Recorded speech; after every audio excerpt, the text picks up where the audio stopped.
Hello दोस्तों, good evening all of you. आपका हमारे उन्नति ऑनलाइन में बहुत स्वागत है। मैं पंकज आपका उन्नति ऑनलाइन में बहुत बहुत स्वागत करता हूं। तो आज हम क्लास 10th और 9th के लिए इंग्लिश ग्रामर पढ़ने वाले हैं। पहली क्लास आपकी 10th की होने वाली है, तो ज़्यादा बात करते ना हुए हम 10th स्टार्ट करते हैं। तो बच्चों देख लेते हैं, साथियों दोस्तों, टेंस का हिंदी अर्थ काल या समय होता है और टेंस मुख्यतः तीन प्रकार के होते हैं: present, past, future. Present, past, future ये मुख्यतः तीन प्रकार के होते हैं और सभी के चार चार प्रकार होंगे, तो टोटल आपके 12 प्रकार हो जाएंगे। टोटल आपके 12 प्रकार हो जाएंगे।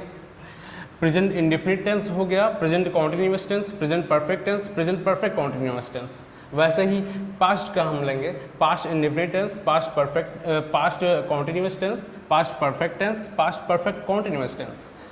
फ्यूचर का future indefinite tense, future continuous tense, future perfect tense, future perfect continuous tense. अब हम जानेंगे कि इसमें होता क्या है। प्रेजेंट इंडेफिनिट टेंस, इसमें वर्तमान में काम का करना या होना पाया जाता है और डेली रूटीन और हैबिचुअली ये चीज़ें होती हैं इसमें।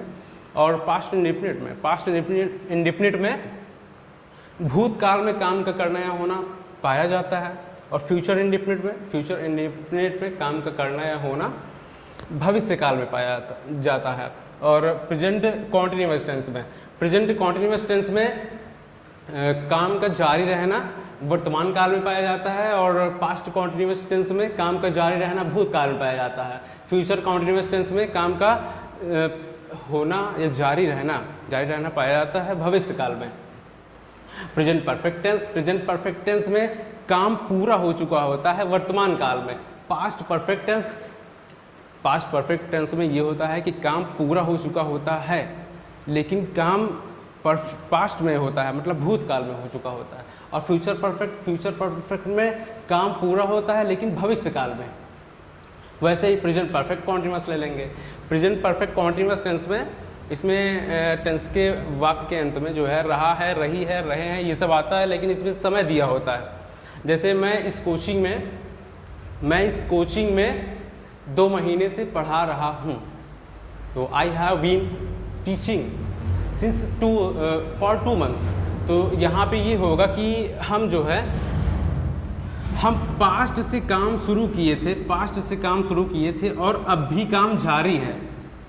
जो काम कभी चालू हुआ था और अब भी जारी है, तो वह परफेक्ट कॉन्टिन्यूअस टेंस हो जाएगा।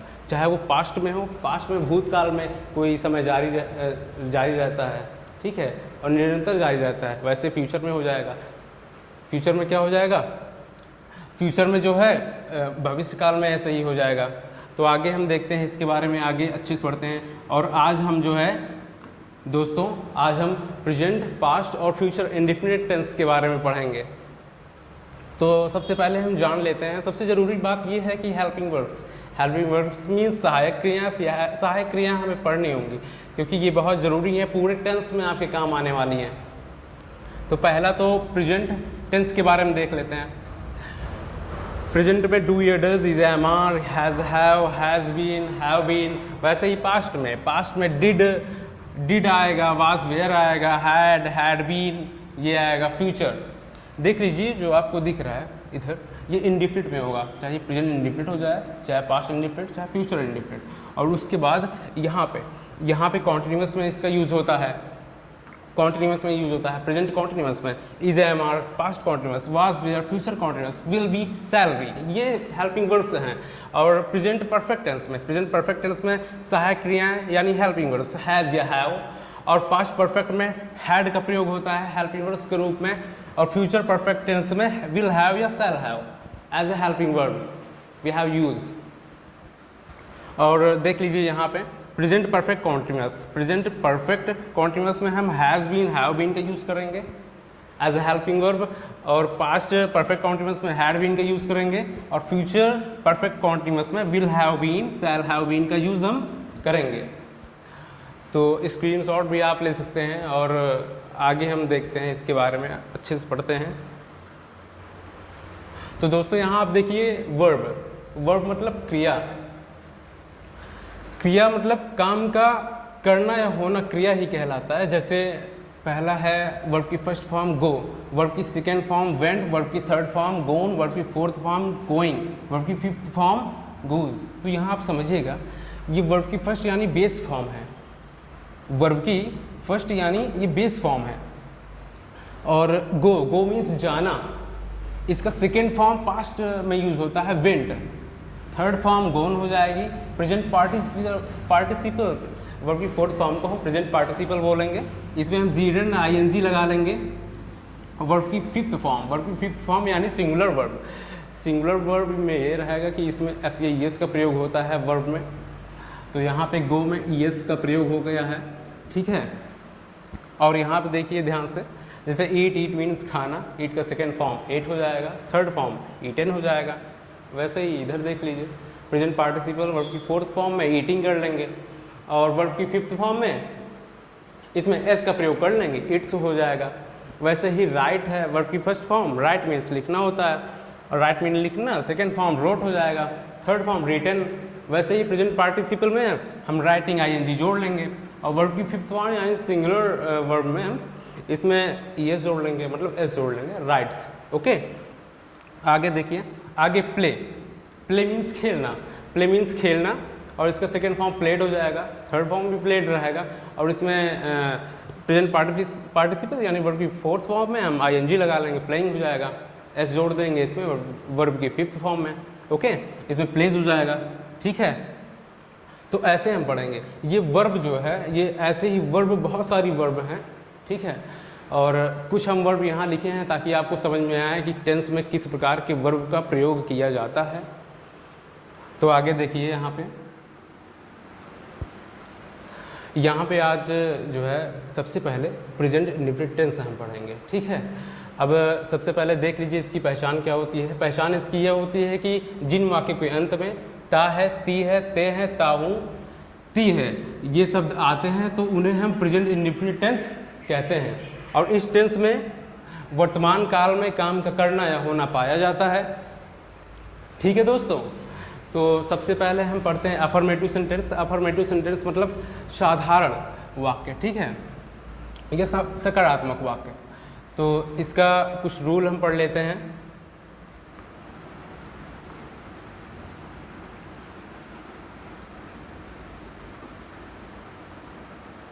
तो देखिए, पहले हम रूल पढ़ लेते हैं। रूल फर्स्ट पढ़ते हैं।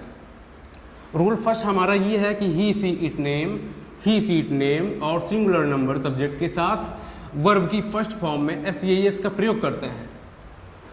रूल नंबर फर्स्ट ये है हमारा कि ही, सी, इट, नेम और सिंगुलर नंबर सब्जेक्ट के साथ वर्ब की फर्स्ट फॉर्म में एस या एस का प्रयोग करते हैं। वैसे ही रूल नंबर सेकंड ये हो जाएगा कि आई, यू, वी, दे के साथ और प्लूरल नंबर सब्जेक्ट के साथ हम वर्ब की फर्स्ट फॉर्म लिखेंगे, लेकिन उसमें एस या एस का प्रयोग कतई नहीं करेंगे। इसमें जो है एस या एस का प्रयोग, एस या एस का प्रयोग नहीं करेंगे, ठीक है दोस्तों।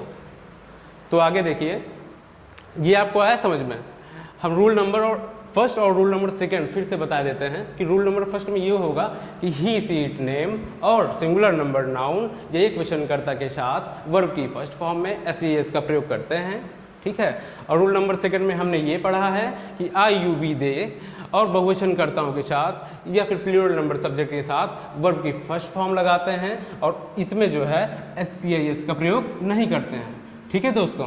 तो आगे देखिए, इसका स्ट्रक्चर ये हो जाएगा, कि सब्जेक्ट रहेगा पहले, फिर वर्ब की फर्स्ट फॉर्म या वर्ब की फर्स्ट फॉर्म में एस या एस का प्रयोग करेंगे अकॉर्डिंग टू सब्जेक्ट। हम सब्जेक्ट के ऊपर है कि हम वर्ब की फर्स्ट फॉर्म लगाएंगे या वर्ब की फर्स्ट फॉर्म में एस या एस का प्रयोग करेंगे। फिर उसके बाद ऑब्जेक्ट आता है हमारा, ठीक है।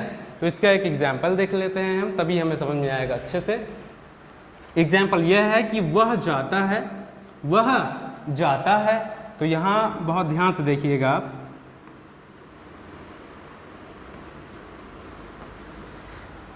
पहले तो हम सब्जेक्ट लेंगे, सब्जेक्ट हमारा वह है, तो सबसे पहले हम वह की अंग्रेजी लिखते हैं। वह की अंग्रेजी हमारी ही होती है। सबसे पहले हमने क्या लिखा, सब्जेक्ट लिखा, फिर उसके बाद हम वर्ब की फर्स्ट फॉर्म लिखेंगे। ये वर्ब की फर्स्ट फॉर्म में एस ई एस का प्रयोग अकॉर्डिंग सब्जेक्ट होगा। सब्जेक्ट अगर हमारा रोल नंबर फर्स्ट के अकॉर्डिंग है तो वर्ब की फर्स्ट फॉर्म में हम एस ई एस का प्रयोग कर लेंगे, ठीक है। और यहाँ पे देखिए जाने की अंग्रेजी, यहाँ वह जाता है, ठीक है, जाने की अंग्रेजी गो होती है, तो ही गो। उसके बाद हम देखेंगे कि एक क्वेश्चन यहाँ करता है तो यहाँ ई एस जोड़ देंगे हम, ठीक है दोस्तों। आगे देखिएगा, आगे वे जाते हैं, इसको आप लोग बताइए। रूल नंबर सेकेंड के अकॉर्डिंग ये है कि वे जाते हैं। वे की अंग्रेजी क्या होती है? वे की अंग्रेजी दे होती है। वे की अंग्रेजी दे होती है तो हम यहाँ दे लिख लेंगे, ठीक, देख लिख लिया हमने। अब यहाँ हम पढ़ चुके हैं कि आई यू वी दे के साथ हम वर्ब की फर्स्ट फॉर्म में एस ई एस का प्रयोग नहीं करते हैं, तो यहाँ हम दे गो लिख लेंगे और यहाँ हम एस ई एस का प्रयोग नहीं करेंगे।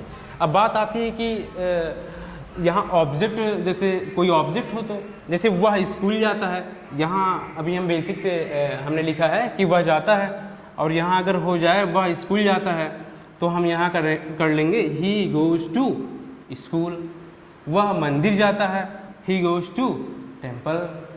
ऐसे ही हम पढ़ेंगे, ऐसे ही हम ऑब्जेक्ट रख देते हैं वर्ब के बाद, ठीक है। अब आप हमको ये बताइए कि हमको ये कैसे पता चलेगा कि किस वर्ब में एस लगेगा, किस वर्ब में ई एस लगेगा, और किसी किसी वर्ब में तो आई एस का भी प्रयोग होता है, और किसी किसी वर्ब में तो आई ई एस का भी प्रयोग होता है। तो हम कैसे जानेंगे? ये चीज़ें हम समझ लेते हैं, देख लीजिए आगे। यहाँ पे आप सब लोग देखिए, इसको करने से पहले, निगेटिव करने से पहले हम पहले जान लेते हैं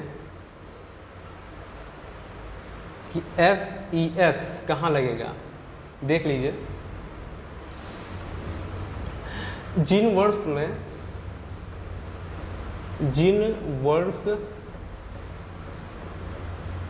के अंत में, जिन वर्ड्स के अंत में सी एच एस एच, ठीक है, double S O X Z, अगर ये सब आता है, जैसे जिन वर्ड्स के अंत में S C H S H double S O X Z ये आता है, जैसे हम मान के चलिए लिख लेते हैं, फर्स्ट लिख लेते हैं, जैसे वर्ब है ये रीच। रीच मीन्स पहुंचना होता है, तो इस वर्ब में लास्ट का देखिए, लास्ट का ये सी एच आया है ना, और सेकेंड हम लिख लेते हैं, सेकेंड हम वॉश लिख लेते हैं। वॉश मीन्स देखो ना एस एच आया है, यहाँ आप देखिएगा, यहाँ एस एच आया है और यहाँ सी एच आया है, तो इसमें हम ई एस जोड़ देंगे। ध्यान रहे, ऐसे ही हम जानेंगे। इसमें हम क्या जोड़ देंगे दोस्तों? ई एस जोड़ देंगे। तो यहाँ ई एस आप लगा दीजिए, ई एस, ठीक है। वैसे ही हम वाश में भी कर लेंगे, वाश मीन्स धोना, तो इसमें भी हम ई एस जोड़ देंगे। इसमें हम W A S H E S ऐसे ही कर देंगे। ऐसे ही जैसे लास्ट में ओ आ जाए, अब जैसे गो में ओ आ जाता है, गो में, तो जैसे थर्ड आपका गो हो गया, तो यहाँ हम जी ओ ई एस गोज कर लेते हैं। जैसे डू आ गया, डी ओ ई एस, ऐसे ही हम कर लेंगे, ठीक है दोस्तों। और इसका सेकेंड पॉइंट ये हो जाएगा, सेकेंड पॉइंट इसका समझ लेते हैं।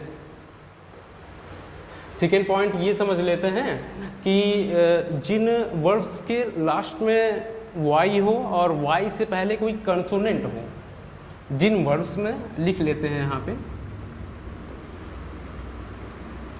जिन वर्ब्स में, जिन वर्ब्स के, यहाँ के लिख लीजिए, जिन वर्ब्स के अंत में वाई हो और वाई से पहले कंसोनेंट हो। क्या हो? कंसोनेंट हो। कंसोनेंट मतलब व्यंजन। कंसोनेंट कितने प्रकार के होते हैं? कंसोनेंट 21 प्रकार के होते हैं, मतलब 21 प्रकार के होते हैं। वॉवेल हमारे 5 प्रकार के होते हैं, ए ई आई ओ यू, और जब हम पूरे अल्फ़ाबेट में से 26 प्रकार के अल्फ़ाबेट होते हैं, जब पूरे अल्फ़ाबेट में से हम वॉवेल निकाल लेते हैं तब हमारे बचते हैं कॉन्सोनेंट। तो यहाँ हम यही पढ़ रहे हैं कि जिन वर्ड्स के अंत में वाई हो और वाई से पहले कॉन्सोनेंट हो, जैसे हमारा आता है शब्द स्टडी। क्या आता है? शब्द स्टडी। अब यहाँ पे स्टडी आया है, वाई आया है लास्ट में, यहाँ ध्यान से देखिएगा, वाई आया है लास्ट में और वाई से पहले कॉन्सोनेंट है, यहाँ क्या है? कॉन्सोनेंट है। तो यहाँ हम जो है वाई को हटा करके, वाई को हटाकर, वाई को हटाकर, वाई को हटाकर IES लगाते हैं, IES। यहाँ हम IES का प्रयोग कर लेते हैं। तो जैसे स्टडी है तो यहाँ हम वाई को हटा लेंगे, वाई को हटाने के बाद हम क्या कर लेंगे? STUDIES। ठीक है दोस्तों, तो ऐसे ही हम कर लेंगे। जैसे कैरी हो गया, कैरी मतलब जो है ना, कैरी में कैरीज कर लेंगे, वाई आता है लास्ट में। ठीक है, और देख लीजिए आगे इसको आप नोट कर लीजिए, फिर हम आगे देखते हैं।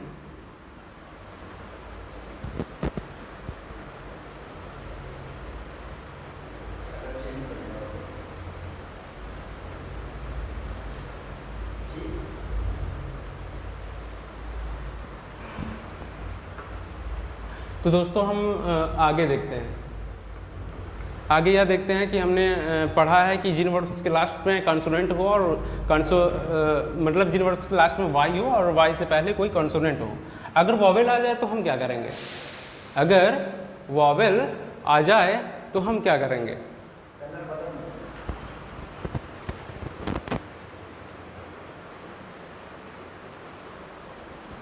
तो दोस्तों आगे हम देखते हैं, आगे है हमारा कि जिन वर्ड्स के लास्ट में हम पढ़ लिए थे, ये वाला पहले वाला, सेकंड वाला, जिन वर्ड्स के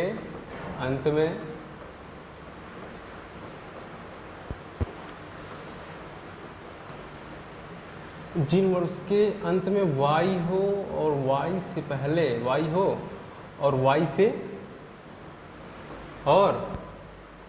से पहले क्या हो बताइए? वॉवेल हो।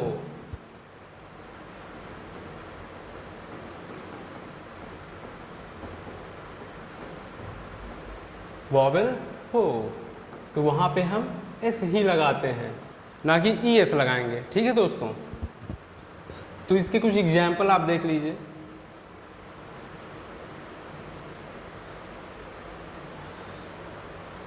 जैसे हमारा है प्ले मीन क्या होता है? प्ले मीन खेलना होता है। तो इसका लास्ट का वर्ड आप देखिए, वाई आया है, वाई से पहले वॉवेल आया है, वाई से पहले क्या आया है? वॉवेल आया है। तो हम यहाँ पे IES नहीं लगाएंगे वाई को हटाकर, यहाँ पे हम इसके साथ S जोड़ देंगे, बस प्ले में S जोड़ देंगे। ठीक है, ऐसे ही जो हम रूल्स पढ़ चुके हैं, इसके रूल के अकॉर्डिंग अगर आएगा तो हम ये चीज़ें लगाएंगे, अगर नहीं आएगा तो मैं इसे एज अ सिंपल, जैसे ये आया है सामान्य वर्ड, तो ऐसे ही हम S लगा दिया करेंगे, ना IES लगाएंगे और ना तो ES। ठीक है दोस्तों, तो अब हम आगे चलते हैं।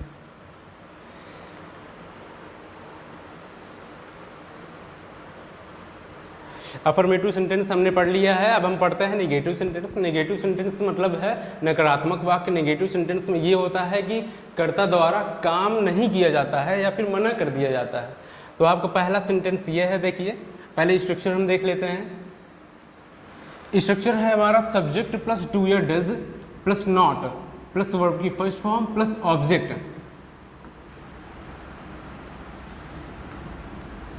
तो यहाँ देखिएगा दोस्तों कि पहला एग्जाम्पल हमारा, वह पत्र नहीं लिखता है। अकॉर्डिंग टू सब्जेक्ट हम डू या डज का यूज करेंगे। अगर सब्जेक्ट हमारा ही सी इट नेम और एक क्वेश्चन करता है तब हम डज का प्रयोग करेंगे, और अगर हमारा सब्जेक्ट आई यू वी दे और बहुवचन करता है तो फिर हम सब्जेक्ट के साथ डू और साथ में हम नॉट का प्रयोग करेंगे और वर्ब की फर्स्ट फॉर्म का प्रयोग करेंगे और ऑब्जेक्ट लगा देंगे। ध्यान रहे नेगेटिव सेंटेंस में हम एस या एस वर्ब में हम नहीं जोड़ेंगे।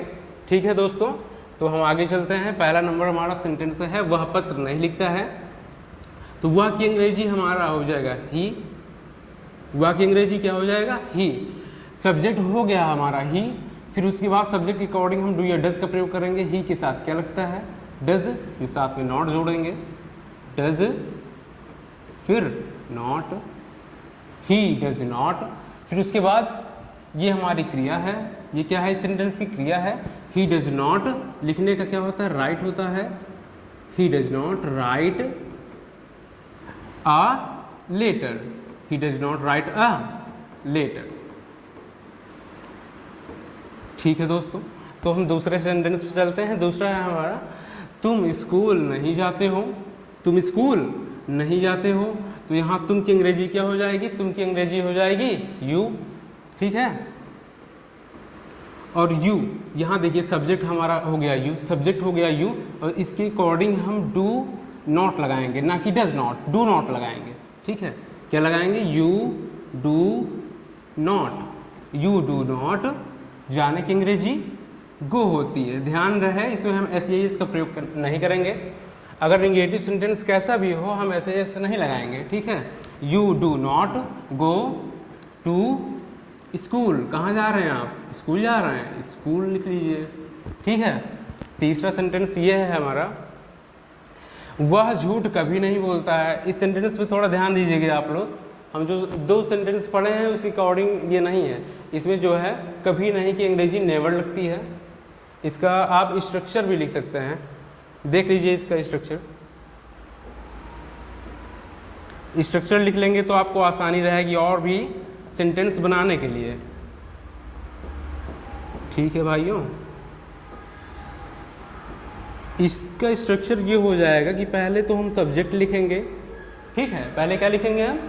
पहले सब्जेक्ट लिखेंगे, फिर उसके बाद जो है नेवर लिखेंगे। क्या लिखेंगे? नेवर लिखेंगे। ठीक, नेवर लिखेंगे। फिर उसके बाद वर्ब की फर्स्ट फॉर्म, वर्ब की फर्स्ट फॉर्म में हम एस का प्रयोग करेंगे। लेकिन वर्ब की फर्स्ट फॉर्म में एस का प्रयोग करेंगे जब जो है कर्ता ही सी इट नेम और एक वचन करता रहेगा, तब हम, अगर आयु विधेय और बहुवचन करता रहेगा तब जो है हम नेवर के साथ वर्ब की फर्स्ट फॉर्म में एस का प्रयोग कतई नहीं करेंगे। यहाँ ऑब्जेक्ट हो जाएगा, इसके बाद अदर वर्ड भी आ जाता है। तो इसका आप स्ट्रक्चर भी नोट कर सकते हैं। तो पहले हम क्या लिखेंगे? वह के लिए हम क्या लिखेंगे बताइए? पहले हम क्या लिखेंगे? पहले ही लिखेंगे। ठीक है, फिर हम सब्जेक्ट के अकॉर्डिंग नेवर के साथ वर्ब की फर्स्ट फॉर्म का प्रयोग करेंगे। ही नेवर झूठ बोलने की अंग्रेजी बताइए, बताइए क्या होती है? Tales a lie. Tell a लाई होती है, लेकिन हम जो है सब्जेक्ट के अकॉर्डिंग ऐसे इस लगा देंगे क्रिया में, टेल्स अ लाई। ये हो गया आपका, यहाँ एस लगा दीजिए। ठीक है, तो देख लीजिए, वह झूठ कभी नहीं बोलता है। पहले हमने सब्जेक्ट लिखा। ठीक है, यहाँ देखिएगा, सॉरी यहाँ देखिएगा, पहले हम सब्जेक्ट लिखेंगे, फिर उसके बाद नेवर लिखेंगे, फिर वर्ब की फर्स्ट फॉर्म में एस का प्रयोग करेंगे अकॉर्डिंग टू सब्जेक्ट। ठीक है, सब्जेक्ट है जैसे ही है, अब यहाँ जैसे दे हो जाता, वे झूठ कभी नहीं बोलते हैं, तो हम यहाँ दे करेंगे, दे नेवर टिल ए लाई, ना कि टेल्स ए लाई। यहाँ करेंगे दे नेवर टिल ए लाई। अब जैसे हम कभी झूठ नहीं बोलते हैं, हम कभी झूठ नहीं बोलते हैं, तो यहाँ पे वी हो जाएगा, वी नेवर टिल ए लाई। ठीक है, अब जैसे यहाँ हो जाएगा, वह कभी झूठ नहीं बोलती है, वह झूठ कभी नहीं बोलती है। अगर लड़की हो गई तो मतलब यहाँ सेंटेंस में, तो यहाँ सी होगा, सी नेवर टेल्स ए लाई। ऐसे कर लेंगे हम। ठीक है दोस्तों, तो आगे चलते हैं हम। इसको आप नोट करते रहिए, तभी आएगा समझ में। अब बढ़ते हैं, हम पढ़ते हैं इंट्रोगेटिव सेंटेंस के बारे में। इंट्रोगेटिव सेंटेंस मतलब प्रश्नवाचक वाक्य, जिसमें प्रश्न पूछा जाए और इसमें प्रश्न पूछा जाता है इंट्रोगेटिव सेंटेंस में। ठीक है दोस्तों, तो सबसे पहले हम देख लेते हैं। पहला हमारा सेंटेंस है, क्या वह किताब पढ़ता है? तो देखिए दोस्तों, हम इंट्रोगेटिव सेंटेंस पढ़ेंगे। पहला इसका स्ट्रक्चर देख लीजिए आप। इसका स्ट्रक्चर है, पहले डू या does plus subject plus verb की फर्स्ट फॉर्म प्लस ऑब्जेक्ट। और यहाँ पे अदर वर्ड लिख लीजिए और क्वेश्चन मार्क भी आएगा, ठीक है। लेकिन ये लगेगा कब भाई बताइए, आपको समझ में आ रहा है लगेगा कब? तब देखिएगा पहले आप, यदि वाक्य में प्रश्नवाचक शब्द क्या सबसे पहले आए तो, यदि वाक्य में प्रश्नवाचक शब्द क्या सबसे पहले आए तो सब्जेक्ट के अनुसार डू या डज हम सबसे पहले लगाएंगे, ठीक है। सब्जेक्ट के अनुसार हम डू या डज सबसे पहले लगाएंगे, फिर उसके बाद सब्जेक्ट, फिर वर्ब की फर्स्ट फॉर्म, फिर ऑब्जेक्ट, फिर अदर वर्ड, क्वेश्चन मार्क लगाना, कतई नहीं बोलेंगे, ठीक है। तो देखिए इसको करते हैं हम पहले हम लगाएंगे अकॉर्डिंग टू सब्जेक्ट। हाँ यहाँ देख लीजिए डू या डज, जैसे हम उसमें पढ़ लिए थे नेगेटिव में कि ही सीट नेम और एक वचनकर्ता के साथ डज का प्रयोग करते हैं, ठीक है। डज नॉट करते थे वहाँ पे। अब यहाँ पे हम डज और डू पढ़ेंगे तो यहाँ हम ही के साथ डज का प्रयोग करेंगे। पहले डज लिख लेते हैं, फिर उसके बाद ही लिख लेंगे, ठीक है। डज ही हमारा, ये देखिए यहाँ पे सहायक क्रिया हम लगा लिए हैं, फिर उसके बाद सब्जेक्ट भी लिख लिए हैं। अब हमारा वर्ब बचता है, वर्ब की फर्स्ट फॉर्म। यहाँ एस एस का प्रयोग कतई नहीं करेंगे, हाँ ध्यान रहे, एस या यस नहीं लगाएंगे, ठीक है। एस या यस बिल्कुल भी नहीं लगाएंगे। Does he read a book, ठीक है, ये वैसे कर लेंगे, क्वेश्चन मार्क लगाएंगे ज़रूर, ठीक। सेकंड सेंटेंस में हम देखते हैं, सेकंड सेंटेंस है हमारा क्या हम हॉकी खेलते हैं, क्या हम हॉकी खेलते हैं। तो यहाँ पे देखिए यहाँ हम आया है, हम की अंग्रेजी वी होती है, वी मीन्स हम। तो यहाँ हम पहले वी लिख लेते हैं, समझिएगा पहले, यहाँ पहले वी हो गया। अब वी के साथ यहाँ डज तो लगेगा नहीं, क्योंकि हम पढ़ चुके हैं कि आई यू वी दे, और बहुवचन करते के साथ हम जो है डू लगाएंगे। तो पहले यहाँ हम डू करेंगे, ठीक है दोस्तों, डू करेंगे, डू वी, डू लगाए हम, डू, उसके बाद सब्जेक्ट आ गया, हमारा सब्जेक्ट आ गया, उसके बाद वर्ब की फर्स्ट फॉर्म का प्रयोग करेंगे। वर्ब हमारे है खेलना, डू वी प्ले। वर्ब क्या है हमारे सेंटेंस में, do we play, question mark लगा देंगे। अब यहाँ देखिए जैसे क्या वे हॉकी खेलते हैं, यहाँ अगर वे आ जाता है तो हम कैसे करेंगे, यहाँ हो जाएगा do they play, do they play. यहाँ हम सब्जेक्ट जो है दे कर लेंगे, बस बाकी सेम एज रहेगा। क्या मैं हॉकी खेलता हूँ, डू आई प्ले, ठीक है, डू आई प्ले। तो यहाँ ध्यान रहे, हम शायद कुछ भूल रहे हैं, बिल्कुल भूल रहे हैं। यहाँ पे जो है डू वी प्ले हॉकी होगा, ठीक है दोस्तों। हम यहाँ पे जो है हॉकी लिखे नहीं थे, ठीक है, हॉकी लिख देंगे। तो पहले क्या हो जाएगा यहाँ पे, जैसे क्या वे हॉकी खेलते हैं तो डू दे प्ले हॉकी, क्या मैं हॉकी खेलता हूँ, डू आई प्ले हॉकी, ठीक है, ऐसे ही कर लेंगे। और आगे हम पढ़ते हैं स्ट्रक्चर नंबर सेकंड में। स्ट्रक्चर नंबर सेकंड में हमारा ये है कि ये रूल नंबर सेकंड के अंतर्गत आएगा। अगर जो है वाक्य के बीच में प्रश्नवाचक शब्द आता है तब हम सबसे पहले उसकी अंग्रेजी लिखते हैं। जैसे इस सेंटेंस में कब आया है, कब, कहाँ, क्यों और कैसे, ये सब आएगा तो सबसे पहले इसकी अंग्रेजी हम लिखेंगे। फिर उसके बाद जो है डू या डज लगाएंगे अकॉर्डिंग टू सब्जेक्ट, सब्जेक्ट के अनुसार हम डू या डज लगाएंगे। फिर वर्ब की फर्स्ट फॉर्म लगाएंगे, फिर ऑब्जेक्ट लगाएंगे, ठीक है। तो यहाँ हम चलते हैं, यहाँ हम जो है जो बीच में हमारा प्रश्नवाचक शब्द है उसकी सबसे पहले अंग्रेजी लिखेंगे। कब की अंग्रेजी व्हेन होती है तो व्हेन लिख लेंगे, व्हेन लिखेंगे। उसके बाद देखिए क्वेश्चन वर्ड पहले हम लिख लिए व्हेन, उसके बाद हम अकॉर्डिंग टू सब्जेक्ट डू या डज का यूज़ करेंगे।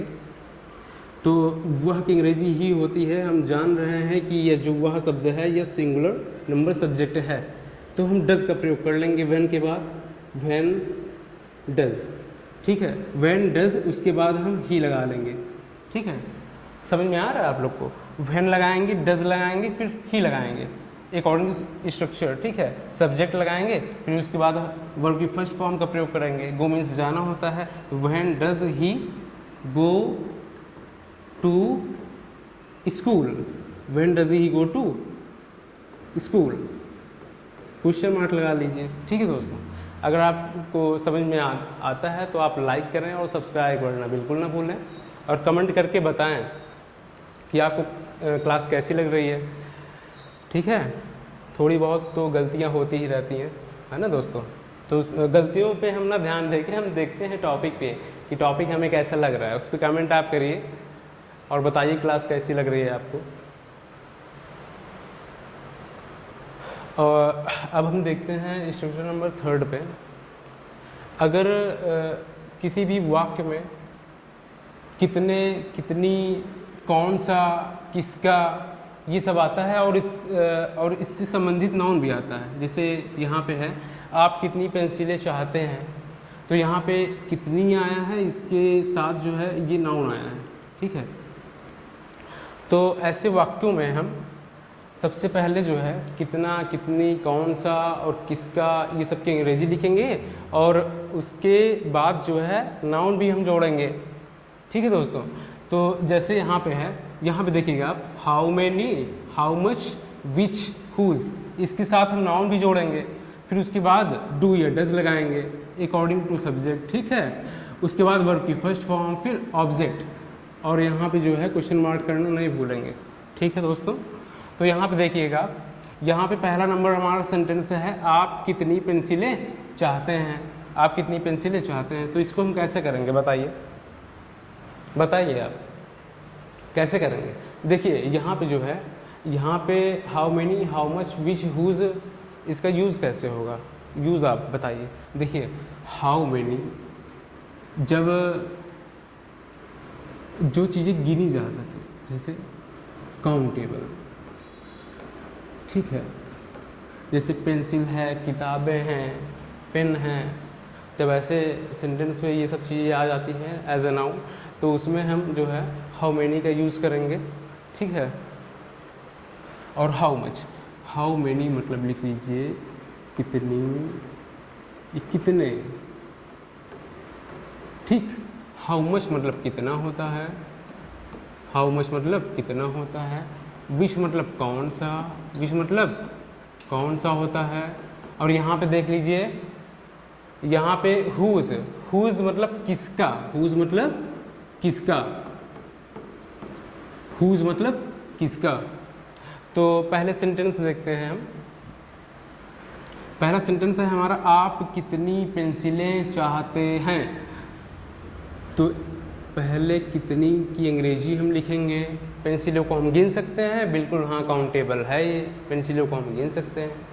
तो कितनी की अंग्रेजी हम क्या लिखेंगे, क्या लिखेंगे बताइए, हाउ मैनी लिखेंगे। हाउ मैनी लिख लेते हैं, how many, how many pencils. ठीक है, पेंसिल्स। ठीक है, ध्यान रहे जब हाउ मैनी आता है तो इसके साथ जो नाउन रहेगा हमारा वो हमेशा न्यूट्रल रहेगा। ठीक है, जैसे यहाँ पे हम कर लिए हैं हाउ मैनी पेंसिल्स, उसके बाद यहाँ देखिए हाउ मैनी पहले हम लगाए, उसके बाद इससे संबंधित नाउन भी लगा लिए हैं, फिर उसके बाद डू या डज अकॉर्डिंग टू सब्जेक्ट लगाएंगे। ये आप है, आप कितनी पेंसिलें चाहते हैं, तो हाउ मैनी पेंसिल्स डू, फिर उसके बाद यू डू लगाए हम।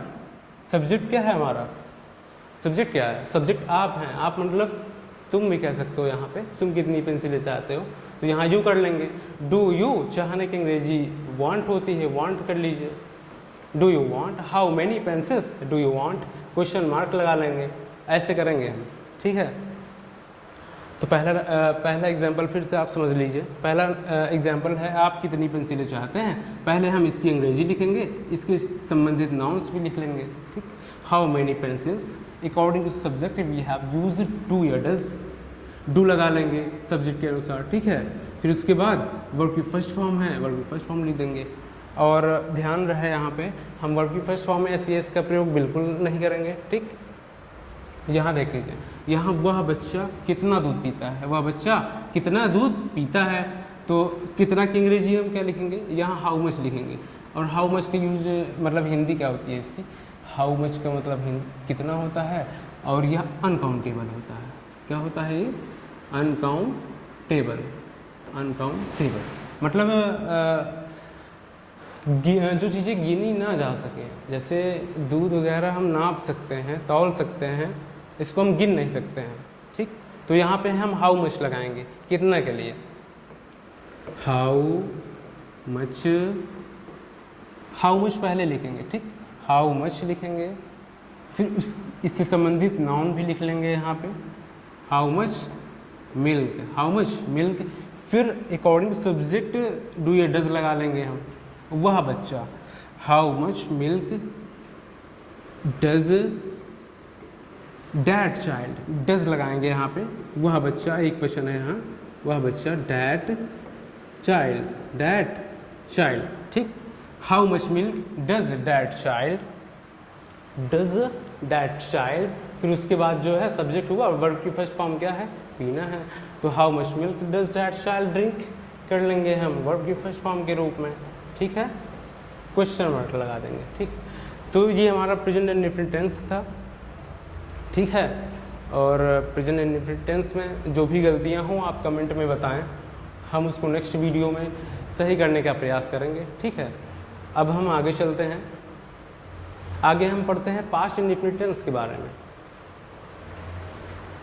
इसकी पहचान पढ़ते हैं। पहचान है जिन वाक्यों के अंत में ता, था, ते थे, ती, थी, या, ई, ये आदि शब्द आते हैं। इनके बाद था, थी, ये भी लगा होता है, थे भी लगा होता है। और इस टेंस में होता क्या है, इस टेंस में जो है काम का करना या होना भूतकाल में पाया जाता है। जैसे मैं स्कूल गया था, मैं कोचिंग गया था, मैंने खाना खाया था, मैंने पानी पिया था। फर्स्ट एग्जाम्पल देख लेंगे, स्ट्रक्चर पहले देख लीजिए। स्ट्रक्चर है सब्जेक्ट प्लस वर्ब की सेकेंड फॉर्म प्लस ऑब्जेक्ट। जैसे हम वर्ब पढ़ चुके हैं पहले टेंस की शुरुआत में कि सबसे पहले वर्ब की फर्स्ट फॉर्म होती है, वर्ब की सेकेंड फॉर्म होती है। तो वर्ब की सेकेंड फॉर्म यही इसी में यूज़ होगा, मतलब पास्ट इंडेफिनिट में ये यूज़ होगा। जैसे पहला सेंटेंस आप देख लीजिए, मैं गया, तो मैं की अंग्रेजी आई होती है, आई लिख लेंगे। गया मतलब जाना, जाने का ही ये फॉर्म है, ठीक है, आई। उसके बाद गो मीन्स जाना होता है, गो की सेकेंड फॉर्म वेंट होती है, थर्ड फॉर्म गोन होती है। तो यहाँ हम जो है सेकेंड फॉर्म का ही यूज़ करेंगे, आई वेंट। अब यहाँ जैसे अब आप कह लेंगे कोई ऑब्जेक्ट रखिए, अभी यहाँ तो सिर्फ वर्ब ही है, बहुत छोटा सेंटेंस है। छोटा इसलिए रखे हैं ताकि अगर किसी को भी कुछ भी नहीं आ रहा है, मतलब कोई जीरो है, मतलब टेंस में कुछ भी नहीं आ रहा है, तो वो यहाँ से सीख सकता है एक एक वर्ड से, सिर्फ सब्जेक्ट और वर्ब से। ऑब्जेक्ट हम यहाँ लगा देते हैं। जैसे मैं स्कूल गया, आई वेंट टू स्कूल, ठीक है, मैं स्कूल गया। मैं टहलने गया, I went to walk, I went to walk. मैं कानपुर गया, आई वेंट टू कानपुर। मैं लखनऊ गया, आई वेंट टू लखनऊ। तुम लखनऊ गए, यू वेंट टू लखनऊ। वह स्कूल गया, ही वेंट टू स्कूल, ठीक है। ऐसे ही हम कर लेंगे। सेकेंड सेंटेंस है हमारा तुम गए थे, तो यहाँ हम कर लेंगे यू, फिर उसके बाद गए थे, देखिए यहाँ भी थे आ गया, ठीक है। तो इसके बाद भी था आएगा, थे भी आएगा, ठीक। यू करेंगे फिर वेंट कर लेंगे, सेकेंड फॉर्म। सबसे पहले हम सब्जेक्ट लगाए, उसके बाद वर्ब की सेकेंड फॉर्म। वर्ब क्रिया है, क्रिया ये है, ध्यान रहे, ठीक। और इसके बाद जो है ऑब्जेक्ट लगा लेंगे। अब यहाँ तो ऑब्जेक्ट है नहीं, ऑब्जेक्ट हम अभी बताए थे, जैसे मैं स्कूल गया, आई वेंट टू स्कूल, है ना। वह बाजार गया, ही वेंट टू मार्केट, ठीक है। तो इस सेंटेंस में देखिएगा, यहाँ भी हम ऐसे ही किए हैं, सब्जेक्ट लगाया, उसके बाद वर्ब की सेकेंड फॉर्म लगाया, ठीक है। तो ऐसे ही हम करेंगे सेंटेंसों को, बहुत अच्छे से पढ़ेंगे। तो दोस्तों अगर आपको समझ में आ रहा है तो आप लाइक करते रहें और बताते रहिए, सेंटेंस बताते रहिए। आप हमसे पहले आप करते रहिए कि इसमें क्या होगा। जैसे वह सोया, यहाँ सब्जेक्ट हो जाएगा हमारा ही। और सोने की अंग्रेजी क्या होती है? सोने की अंग्रेजी स्लीप होती है अंग्रेजी सोने की। और इसका सेकेंड फॉर्म स्लेप्ट हो जाएगा और थर्ड फॉर्म भी स्लेप्ट हो जाएगा, ठीक है दोस्तों। तो यहाँ पे जो है ही स्लेप्ट, ठीक। ये आया समझ में आपको? बिल्कुल आ गया होगा। अब हम चलते हैं निगेटिव सेंटेंस के बारे में पढ़ते हैं। निगेटिव सेंटेंस नकारात्मक वाक्य, स्ट्रक्चर इसका हो जाएगा सब्जेक्ट, डिड नॉट और वर्ब की फर्स्ट फॉर्म लगेगी और ऑब्जेक्ट लगेगा। ध्यान रहे इसमें वर्ब की हम सेकंड फॉर्म का यूज़ नहीं करेंगे क्योंकि यहाँ डिड का यूज़ होता है, इसलिए डिड एक खुद सेकंड फॉर्म है। जैसे हमारा पहला सेंटेंस है, तुम नहीं गए थे, तुम नहीं गए थे, यहाँ तुम की अंग्रेजी हम यू लिखेंगे। सबसे पहले हम सब्जेक्ट यहाँ पे लिखेंगे। ध्यान रहे सबसे पहले हम क्या लिखेंगे? सबसे पहले हम सब्जेक्ट लिखेंगे, उसके बाद हेल्पिंग वर्ब, डिड यूज हुई है, साथ में नॉट लगा है, you did not, you did not, you लगा है, उसके बाद डिड नॉट। अब आगे आप बताइए, आगे हम क्या लिखें? क्या लिखें बताइए आगे? आगे हम वर्ब लिखेंगे। अब वर्ब की फर्स्ट फॉर्म लगाएंगे या सेकंड फॉर्म? बिल्कुल वर्ब की फर्स्ट फॉर्म लगाएंगे। ठीक है, तो यहाँ पे वर्ब की फर्स्ट फॉर्म लगा देंगे, यू डिड नॉट गो। ठीक है, आप मतलब तुम कानपुर नहीं गए थे, तुम कानपुर नहीं गए थे, you did not go to Kanpur. तुम स्कूल नहीं गए थे, यहाँ ऑब्जेक्ट हम जोड़ देते हैं, तुम स्कूल नहीं गए थे, you did not go to school. तुम प्रयागराज नहीं गए थे, you did not go to Prayagraj. ठीक है, सेकेंड सेंटेंस में हम देखते हैं। सेकेंड सेंटेंस में देखते हैं, मैं नहीं गया, मैं नहीं गया, तो इसको कैसे करेंगे? सबसे पहले मैं की अंग्रेजी हम लिखेंगे आई, फिर उसके बाद डिड नॉट। ठीक, सबसे पहले हम क्या लिखें? सबसे पहले सब्जेक्ट लिखे, उसके बाद डिड नॉट लिखेंगे। देखिए इसमें चाहे जो सब्जेक्ट है, सब्जेक्ट चाहे एक वचन हो चाहे बहुवचन हो, कोई भी सब्जेक्ट हमारा रहेगा, इसमें हेल्पिंग वर्ब डिड ही लगेगी और यहाँ पे हम नॉट जोड़ देंगे, आई डिड नॉट गो। ठीक, आई डिड नॉट गो। और तीसरा देखिए, तीसरा सेंटेंस है वह नहीं सोया, तो वह की अंग्रेजी ही हो जाएगी। पहले हम सब्जेक्ट लगा लेंगे, सब्जेक्ट हमारा वह हो जाएगा ही, फिर हो जाएगा डिड, फिर नॉट, फिर सोने की अंग्रेजी बताइए, सोने की अंग्रेजी स्लीप। और यहाँ पे सेकंड फॉर्म हो गया नहीं? बिल्कुल नहीं होगा, क्योंकि हम नेगेटिव पढ़ रहे हैं और नेगेटिव में जो है फर्स्ट फॉर्म का ही प्रयोग होता है, ही डिड नॉट स्लीप। ठीक है, तो यहाँ पे ये सारी चीज़ें हैं, ये सारी चीज़ें हम फिर से समझ लेते हैं अच्छे से। ठीक है, सबसे पहले तो पहचान है, जिन वाक्यों के अंत में ता था, ते थे, ती थी, हाँ, और आ भी आ जाता है, या भी आ जाता है, ई भी आ जाता है, ये भी आ जाता है, आदि शब्द आते हैं, उन्हें हम पास्ट इंडेफिनिट टेंस कहते हैं। हमारा स्ट्रक्चर ये है कि सब्जेक्ट आएगा, वर्ब की सेकंड फॉर्म आएगी, साथ में ऑब्जेक्ट भी आएगा। जैसे हमारा पहला सेंटेंस है, मैं गया, आई वेंट, मैं गया, आई सब्जेक्ट होगा, मैं की अंग्रेजी, फिर जाने की, गुमिस जाना, सेकंड फॉर्म यहाँ वेंट लगाएंगे।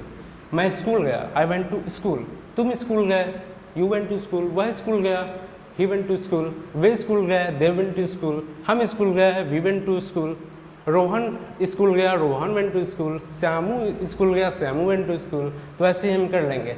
ठीक है, अब यहाँ पे देख लीजिए, यहाँ में जैसे वह सोया, ही स्लेप्ट। अब यहाँ और कोई हम सब्जेक्ट लेते हैं, जैसे मैं सोया था, तो आई स्लेप्ट कर लेंगे। रोहन सोया था, रोहन स्लेप्ट कर लेंगे। ठीक है, तो अफर्मेटिव तो समझ में आया कि क्या होगा। नेगेटिव एक बार और समझ लीजिए, जैसे तुम नहीं गए थे, यहीं से हम बना सकते हैं बिल्कुल। जैसे यहाँ पे अफर्मेटिव में आप देखिए आई वेंट है, जैसे मैं नहीं गया तो आई डिड नॉट गो। ठीक है, आई डिड नॉट गो, बिल्कुल मैं नहीं गया, आई डिड नॉट गो, तुम नहीं गए थे, यू डिड नॉट गो, वह नहीं सोया, ही डिड नॉट स्लीप। जैसे यहाँ पे लिखा है देखिए, तुम नहीं गए थे, यू डिड नॉट गो, मैं नहीं गया, आई डिड नॉट गो, वह नहीं सोया, ही डिड नॉट स्लीप। ठीक है, तो आगे हम इंट्रोगेटिव के बारे में पढ़ते हैं। इंट्रोगेटिव देखिए, क्या शब्द पहले आए तो, अगर सबसे पहले प्रश्नवाचक वाक्य में क्या शब्द पहले आता है तो सबसे पहले हम हेल्पिंग वर्ब डिड का यूज़ करेंगे। ठीक, हेल्पिंग वर्ब क्या लगाएंगे, यहाँ पे डिड लगाएंगे। सब्जेक्ट चाहे जो भी रहे, उसके बाद वर्ब की फर्स्ट फॉर्म लगाएंगे, फिर ऑब्जेक्ट लगाएंगे, फिर उसके बाद अदर वर्ड भी आ जाता है यहाँ पे। ठीक, और क्वेश्चन मार्क भी जोड़ देंगे यहाँ। ठीक है, अब यहाँ हमारा पहला सेंटेंस है, क्या वह खेला था, क्या वह खेला था। ध्यान से समझिएगा इसको। यहाँ सबसे पहले सब्जेक्ट देखिए, सब्जेक्ट क्या है, वह है। ठीक है, इसकी अंग्रेजी क्या होती है, ही होती है। तो हम पहले डिड लगा देंगे, फिर ही लिख लेंगे, डिड ही। अब यहाँ हम सेकेंड फॉर्म खेलने की प्ले करेंगे या प्लेड करेंगे। यहाँ हम देखिएगा वर्ब की फर्स्ट फॉर्म लगाएंगे, ना कि सेकेंड फॉर्म। तो डिड ही खेलने की अंग्रेजी प्ले क्या होगी, प्ले होगी। तो यहाँ प्ले कर लेंगे, क्वेश्चन मार्क भी लगा लेंगे। ठीक है, अब ऐसे हम करते हैं, जैसे यहाँ पे हम एज अफर्मेटिव करते हैं, क्योंकि हम अफर्मेटिव पढ़ चुके हैं। अफर्मेटिव में वह खेला था, जैसे हो गया सेंटेंस, वह खेला था, तो ही प्लेड। और नेगेटिव में वह नहीं खेला था, ही डिड नॉट प्ले। क्या वह खेला था, डिड ही प्ले। ठीक है, तो ऐसे ही हम पढ़ेंगे। इसको पढ़ने के बाद हम सेंटेंस बनाएंगे। एक सेंटेंस से कैसे 10 सेंटेंस, 15 सेंटेंस बना लेते हैं। ठीक है, और देखिए सेकंड, क्या वह गई थी, तो यहाँ भी वैसे ही कर लेंगे, डिड लगा लेंगे। पहले हम क्या लगाएंगे, डिड लगाएंगे, अकॉर्डिंग टू स्ट्रक्चर डिड लगाएंगे। गई थी, लड़की है तो यहाँ सी लगा लेंगे। ठीक है, डिड सी जाने की अंग्रेजी गो होती है, और यहाँ पे हम वेंट लगाएंगे नहीं, क्योंकि वर्ब की फर्स्ट फॉर्म का ही प्रयोग करना है, डिड सी गो। ठीक है दोस्तों, क्वेश्चन मार्क लगा लेंगे। थर्ड सेंटेंस है हमारा, क्या मैं रोया था। तो पहले हम डिड का यूज़ करेंगे, क्या लगाएंगे, डिड। फिर क्या लगाएंगे, पहले डिड लगाए, फिर सब्जेक्ट लगाएंगे। सब्जेक्ट क्या है हमारा, आई है, आई लगा लेंगे। ठीक, फिर उसके बाद वर्ब की फर्स्ट फॉर्म क्या हो जाएगी बताइए, डिड आई क्राई। वीप भी कर सकते हैं, हम यहाँ क्राई करते हैं, डिड आई क्राई। ठीक है, क्वेश्चन मार्क है ना। अब देख लीजिए और सेंटेंस देख लीजिए। अगर प्रश्नवाचक वाक्य में प्रश्नवाचक शब्द बीच में आता है तो सबसे पहले हम उसकी अंग्रेजी लिखेंगे।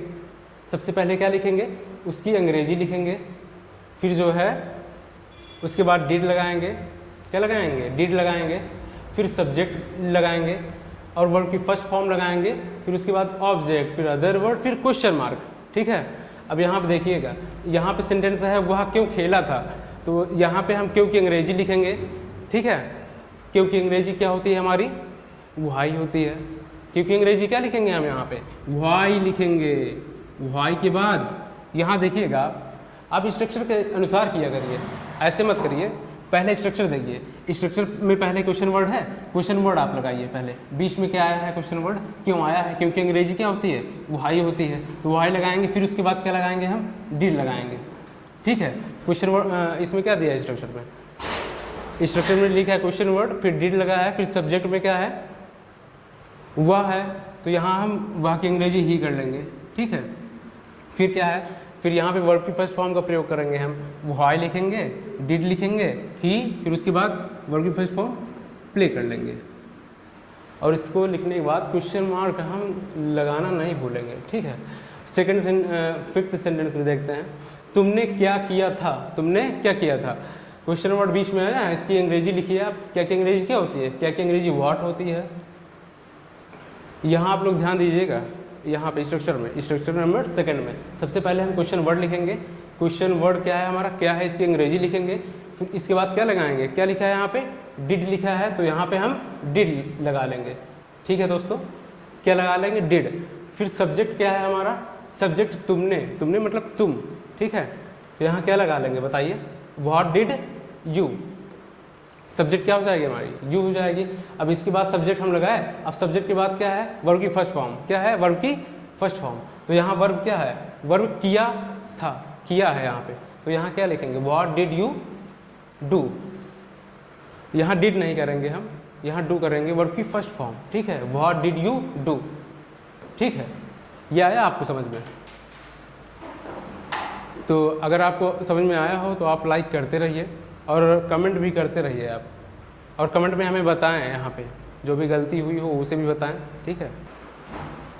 तो हम सबने जो है पास्ट इंडेफिनिट टेंस पढ़ लिया है, और जो भी इसमें ना समझ में आया हो आप कमेंट करके बताएं, ताकि हम अगले वीडियो में उसे, यही चीज़ हम बार बार कह रहे हैं कि जो चीज़ आपको ना समझ में आए आप बताइए, ठीक है।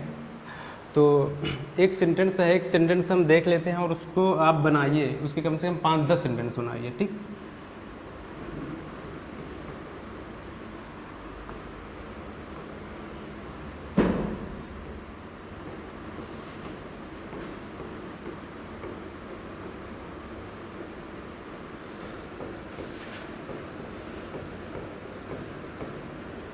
यहाँ सेंटेंस है उसने पत्र लिखा। अब यहाँ पे आप देखिएगा, यहाँ माफ़ करिएगा, यहाँ क्वेश्चन मार्क नहीं लगेगा। दरअसल अभी तक हम लोग इंट्रोगेटिव पढ़ रहे थे तो हम इसीलिए क्वेश्चन मार्क लगा लिए थे, ठीक है। तो यहाँ ये देखिएगा सेंटेंस है उसने पत्र लिखा, इसका अफर्मेटिव, निगेटिव, इंट्रोगेटिव आप हमें बना के दीजिए। अफर्मेटिव क्या हो जाएगा इसका? ही रोट अ लेटर, ठीक है, he wrote a letter. Negative क्या हो जाएगा? He did not write a letter, he did not write a letter. अब इसका जैसे उसने पत्र नहीं लिखा, he did not write a letter. अब अगर वाक्य पहले क्या आ जाता है इंट्रोगेटिव में, क्या उसने पत्र लिखा, तो पहले हम डिड कर लेंगे, did he write a letter. उसने पत्र क्यों लिखा, तो पहले क्यों की अंग्रेजी लिखेंगे हम, क्योंकि अंग्रेजी लिखेंगे, व्हाई लिख लेंगे, why did he write a letter. उसने पत्र कैसे लिखा, how did he write a letter, ठीक है। तो ऐसे ही हम सेंटेंस बनाते रहेंगे। आप लोग भी सेंटेंस बनाया करिए, कम से कम 5-10 सेंटेंस एक सेंटेंस का बनाया करिए, ठीक है। तो आज की क्लास हम बस यहीं तक रखते हैं। बाकी जो हमारा ये फ्यूचर वगैरह बचा है इसको हम नेक्स्ट वीडियो में पढ़ेंगे, ठीक है साथियों। तो आपको वीडियो कैसी लगी हो कमेंट में आप बताइए, और बहुत बहुत धन्यवाद आपको ये क्लास देखने के लिए, ठीक है। धन्यवाद सभी का।